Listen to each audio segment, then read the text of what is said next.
Salut tout le monde, salut nos auditeurs. On est content de vous retrouver aujourd'hui pour un épisode hors série, un épisode spécial où on va, dans le fond, raconter les coulisses du podcast et vous demander votre soutien. On est super content de vous retrouver et on va brasser. Moi, on m'a mandaté pour brasser la soupe, pour brasser nos collègues Christelle, Léa et le petit nouveau pour certains des auditeurs, Rémi. Vous avez connu Rémi sans le savoir parce que c'est Rémi qui monte les vidéos, qui s'assure de la qualité du son. Donc Rémi, tu peux dire un petit bonjour à tout le monde? Bonjour les auditeurs, bonjour chers auditeurs. Ou comme dirait Christelle, auditeurs et auditrices. Ou comme le dirait Léa, monde, ou comme ne le dirait pas Jean-Christophe. Mais bon, non, passons. pas du tout. Ouais. Donc préparez-vous pour un épisode extraordinaire. On lance le générique. En vérité, je vous le dis.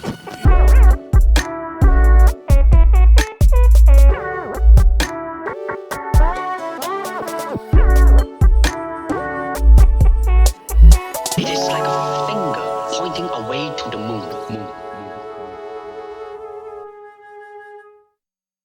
Ça déchire ce générique, hein. Ah bravo, ouais, ouais. non, c'est vraiment beau. De beaux souvenirs et vraiment extraordinaire. Ceux qui écoutent juste sur podcast pourraient aller faire un tour sur notre chaîne YouTube imagodi.fr pour voir ce générique qui a été monté par Estienne Ril, qui est un excellent vidéaste. Donc, en tout cas, vous allez vous gâter comme nous on s'est gâtés. Petite correction, Ouais.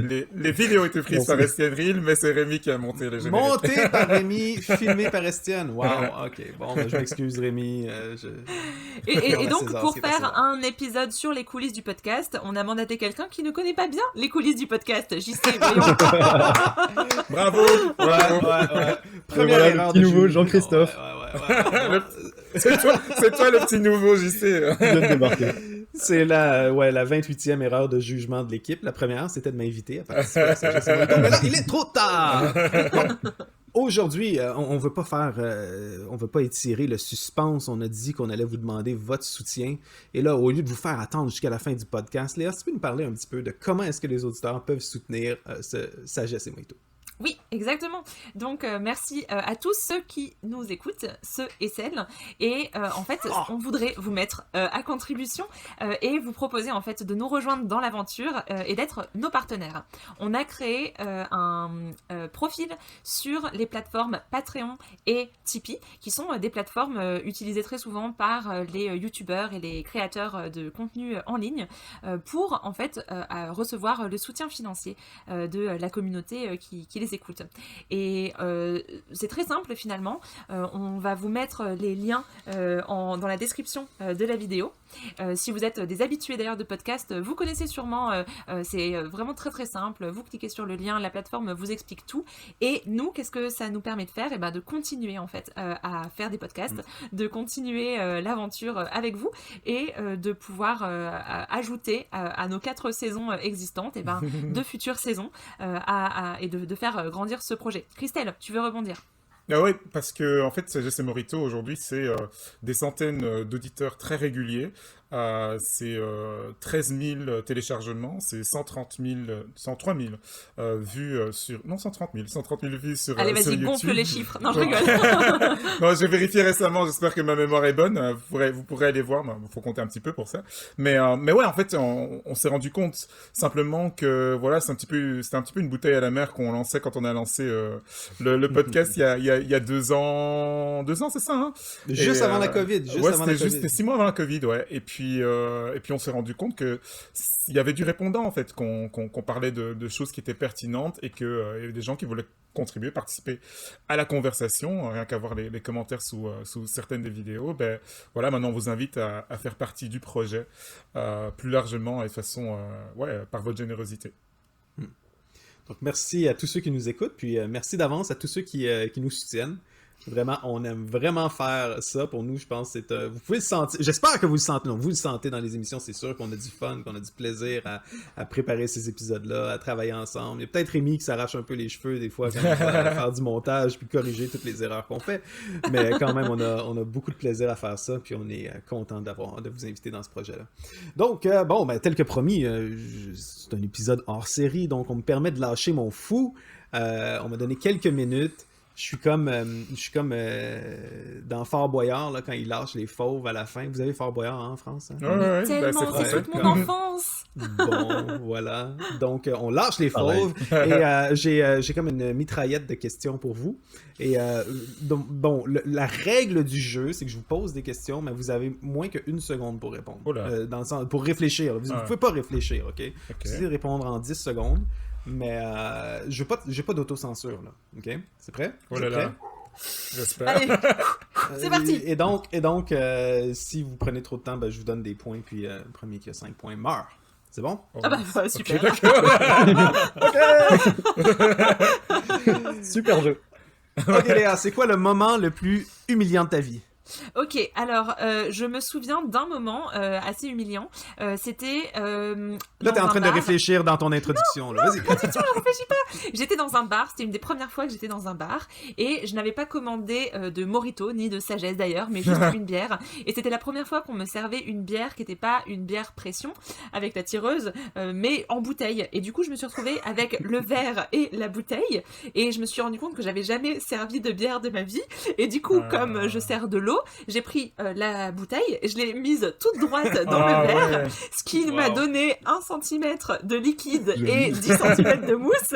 Mais le plus drôle dans tout ça, c'est que j'étais dans un bar un petit peu de bad boys, je sais pas, il y avait une certaine ambiance dans ce bar, je me sentais pas trop à ma place, et du coup j'ai trouvé ça super ridicule de pas savoir verser de la bière, et à la place d'admettre que j'étais ridicule et juste de me dire mince, je me suis trompée, je ne sais pas servir de la bière, j'ai eu l'impression que je devais me justifier, et du coup j'ai dit et c'était vraiment ridicule, j'adore la mousse. J'adore la mousse. Oh, Ce moment Wow. d'intense humiliation m'a au moins appris à D'auto-humiliation. servir de la bonne bière. Au début, je sais comme bon, elle a mal versé une bière, c'est le moment le plus humiliant de sa vie. Waouh! Tu sais, vraiment menteuse. Mais là, c'est quand quand t'essayes, t'as creusé ton propre trou, Léa. Mais c'est bon, prochaine fois qu'on prend une bière ensemble, on va te taquiner avec ça. Vous avez le droit. Rémi, c'est quoi la chose la plus difficile que tu as accomplie dans ta vie et dont tu es fier? C'est trop long! Sortir un album tout seul. Sortir un album tout seul, ouais! Wow. C'était difficile, vraiment très difficile. Wow. Je sais pas si Et j'en donc, suis si on fier. veut trouver ton album, c'est où? Il est sur toutes les plateformes en fait. Je m'appelle Raymond Junior avec un E, pas Raymond comme le prénom, mais R-E-M-O-N. Et il est sur Spotify, sur Deezer, un peu partout. Sur Bandcamp, il est gratuit. Vous pouvez le télécharger gratuitement. Wow, Oh ne le là faites là. Et Junior, c'est JR, c'est ça? Exact. Raymond Raymond JR. Junior. Oh là là. Et n'empêche, l'album on a de la s'appelle chance Futur. parce que notre technicien du son et de l'image, celui qui est derrière le générique, derrière les montages de Sagesse et Morito, en plus c'est une star. Les vedettes. Les vedettes. C'est pour ça qu'on le met en coulisses, pour pas qu'il vole un peu de mon thunder, de ma gloire. Donc, merci. Christelle, c'est quoi ton endroit préféré sur Terre? Oh, il y en a beaucoup. Mon endroit préféré, c'est sans doute le village de mon père, au Cameroun. Et plus précisément, la maison, en fait, qui est la maison familiale, sur le terrain familial. Bizarrement, j'y étais il y a quelques semaines. Et en arrivant sur place, je me suis dit, waouh, j'ai l'impression que c'est le centre du monde ici. C'est bizarre, hein? Pourtant, j'ai pas grandi là. J'ai été qu'en vacances, pas mal de fois en grandissant. Mais il y a une question de racines, je pense, de connexion personnelle. Ouais. Ouais, et c'est très très beau en plus. Dans les collines, c'est très vert. T'as les oiseaux et les singes qui chantent dans les arbres. Le bruit de la rivière, tu vois très loin, il fait frais. C'est comme dans Le Roi Lion, dans le fond, presque. Ouais. Sans les Ouais, hyènes. en moins romancé peut-être, mais ça reste une place sur terre. Mais non, c'est très très chouette, ouais. N'empêche que ça c'est un peu symptomatique comme réponse parce que j'ai l'impression quand on enregistre des épisodes de Sagesse et Morito, je sais pas si ça vous fait la même chose pour vous, auditeurs et auditrices, mais moi j'écoute mon ami Rémi qui est en Belgique, j'écoute mon ami Christelle qui est parfois en Belgique, parfois au Cameroun, parfois en Allemagne, et puis mon ami JC qui est à Montréal et je voyage. Alors si on peut vous faire voyager avec nous, chers auditeurs, franchement ça nous fait trop plaisir. Mais vraiment, Sagesse et Morito, c'est pour toute la francophonie. Ouais. Et on va conquérir le monde, les francophones. On n'a pas dit notre dernier mot. Au moins ça. Ouais, dites-le pas aux Anglais, même Sagesse et Morito fait partie du plan de reconquête du monde. Plan. Ok, Léa, plaisir coupable. C'est quoi qu'est-ce que t'aimes beaucoup, mais qui est vraiment ringard ou quétaine? Alors, je sais pas si c'est ringard, mais c'est clairement coupable, le chocolat. C'est pas du tout ringard, c'est jamais ringard le chocolat. Mais c'est clairement du plaisir et c'est clairement rempli de culpabilité, surtout quand je commence une tablette et que je la finis. Genre dans la même 10 minutes. C'est quoi la meilleure marque de chocolat? Qu'est-ce qu'une gloutonne comme toi nous recommande? Alors Réputation maintenant que je intéressante. viens d'emménager dans les montagnes près de la Suisse, je Voilà. devrais dire que le meilleur chocolat c'est du chocolat suisse, mais j'ai des Belges avec moi. Enfin en tout cas un Belge d'adoption et un vrai Belge. Donc je ne peux pas dire ça. Je vais contourner donc la question et dire que mon chocolat préféré c'est le chocolat noir avec des noisettes et des amandes. C'est genre tellement bon. Mais quelle marque? T'es tellement politique, c'est comme elle dit. Oui, voilà, moi je suis dans le politiquement correct, je veux pas froisser mes amis des quatre coins de la francophonie. Oh, Christelle, je suis sûr que tous nos auditeurs veulent savoir, c'est quoi le moment qui a eu la plus grande confusion à cause de ton nom? Alors, Je suis sûr que t'as une drôle d'histoire avec ça. il n'y en a pas eu qu'un seul. Alors le plus récent, c'est donc il y a une grosse année, on a déménagé en Allemagne avec ma femme. Et bon, je retourne souvent en Belgique, mais donc ça prend du temps de vraiment prendre le contact avec le quartier dans lequel on est. Et tout en bas de l'immeuble, il y a un magasin, une petite boutique qui vend des boissons, enfin un petit magasin de quartier. Mais il fait aussi point relais pour les colis. Voilà. Ok. Et donc évidemment en période Covid, c'est là qu'on va les chercher. Et une fois, d'habitude c'est ma femme qui y va, mais une fois j'y étais moi-même. Et donc j'ai été chercher un colis, puis j'ai dit mon nom. Et le vendeur m'a regardé mais très bizarrement en disant mais c'est pour votre femme parce que il connaissait ma femme et il disait ma femme s'appelle Victoria, il sait bien, mais c'est pas son nom. Non, j'ai dit c'est mon nom. Mais pourquoi il est mis Christelle? Je dis, ben, c'est mon nom. Mais il était mais incrédule quoi. Et il pensait même que j'étais de l'arnaquer quoi. Et j'ai dû lui montrer ma carte d'identité. Il était choqué. Il a dit mais vous venez d'où? Ah oui, Belgique. On fait des trucs comme ça en Belgique. Alors pour tout vous dire, en Belgique j'ai la même chose, donc parce que c'est pas un prénom habituel pour les gars en Belgique non plus. Mais c'est la dernière histoire drôle comme ça qui m'est arrivée. Ouais. Je trouve Christelle, ça fait, tu sais, féminin, joyeux, enjoué. On dirait dans le podcast, c'est comme Léa devrait s'appeler Christelle. Toi, tu devrais t'appeler, je sais pas, Léon, me semble Léon. Léon. Ça va beaucoup trop loin. Il a JC, tellement ça pas va eu de Ça va Léon. trop loin. Ok, je me fais des C'est ennemis. Je me pas fais souvent. des ennemis pour le podcast. Donc, écoutez, bon, on a assez jasé, je pense que pour nos auditeurs. J'aimerais juste qu'on parle un petit peu de qu'est-ce qu'on voudrait voir pour le podcast pour l'avenir. C'est quoi nos rêves, nos ambitions, puis qu'est-ce qu'on veut faire avec ça? Qui va Vous prendre avez cette déjà question? réfléchi? Ben déjà Allez, on est. Oui, chacun, oui. Oh, Vas-y, tout le monde veut Léa. parler en Vas-y, même temps. Léa. Léa, Christelle et Rémi. Allez-y. Voilà, c'est ça. Je commence et puis les garçons, vous compléterez. Moi, je pense que un des projets qu'on a avec Sagesse et Morito, c'est de refaire quelques saisons. Là, on arrive à la 4e saison. Quand on a commencé, on pensait même pas qu'on allait diviser nos épisodes en saisons. On pensait juste que ça allait être un petit enregistrement et puis ça allait s'arrêter là. Là, aujourd'hui, on est dans la 4e saison. On commence à avoir des invités, des différents formats, des interviews brutes, sans montage, sans post-production. On aimerait en fait avoir une 5e saison et puis peut-être une 6e et puis avoir peut-être de nouveaux formats avec des auditeurs qui se joignent à nous pour des temps de questions-réponses ou des enregistrements en direct dans une salle où on peut avoir des moritos, virgin ou pas, et puis parler de sagesse. Ça, c'est un des projets. Ouais. Ouais, Christelle, c'est quoi qui est sur ta liste? Mais beaucoup de ce que Léa a dit, ce qui tombe bien, parce que si on veut continuer à travailler ensemble, faut qu'on voit un petit peu les choses de la même manière. Mais ouais, moi, ce que je trouve génial, c'est voilà, on commence la saison 4. On va... alors, préparez-vous, chers auditeurs, on aura plus de contenu. Donc, presque toutes les semaines, maintenant, il y aura un épisode, des rencontres avec des invités qu'on va interroger, puis des dialogues aussi. On a quelques épisodes où on va inviter plusieurs personnes pour parler de sujets qui sont encore secrets pour le moment. mais on aimerait en fait simplement donner plus de corps, plus de qualité, aller plus loin en fait dans ce qu'on couvre. Au départ, je me disais, ouais, on va pas pouvoir, enfin après 10 épisodes, on aura fait le tour de la question, il y aura plus grand chose à dire. Mais non, en fait, on se rend compte que, et ça m'épate, et je suis vraiment étonné et reconnaissant, ça parle à pas mal de monde, et il y a des gens qui veulent se joindre à la conversation. Donc dans le futur, on aimerait bien pouvoir rejoindre plus encore vous qui nous écoutez, parler des sujets qui vous questionnent, pouvoir creuser, aller plus loin aussi que simplement des épisodes d'une demi-heure grosso modo.